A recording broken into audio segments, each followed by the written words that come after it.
झापूक झुपूक या मूवीचा teaser number 2 release झालेला आहे आणि जेव्हा पहिला टीझर रिलीज झाला होता तेव्हा सर्वांचं म्हणणं असं होतं की झापूक झुपूक हा पहिला जो या मूवीचा टीझर होता, यामधील जो लीड ॲक्टर होता सूरज चव्हाण, याला जवळपास बऱ्यापैकी तेवढ्या काही गोष्टी ज्या आहेत जमताना दिसत नव्हत्या. टीझरमध्ये नंबर 1 मधून बोलण्याची स्टाईल असेल किंवा हा चित्रपटाची बायोपिक असल्यासारखाच वाटत होता. त्याची डायलॉग डिलिव्हरी देखील सेम होती, डायलॉग देखील त्याचे समजत नव्हते.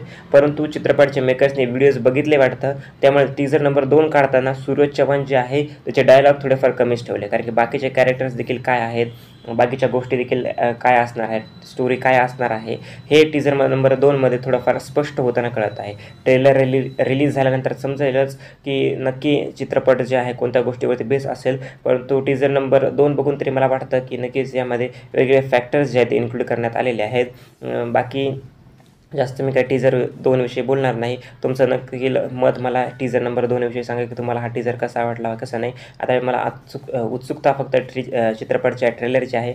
नेमकं चित्रपट कोणत्या गोष्टीवरती बेस आहे, नेमकं चित्रपटाचा प्लॉट काय असणार आहे, ते आपल्याला टीझर नंबर 2 मधून जे आहे ते समजेल. तुमचं मत आहे नक्की याबद्दल मला कमेंट सेक्शनमध्ये कळवा. थँक्यू.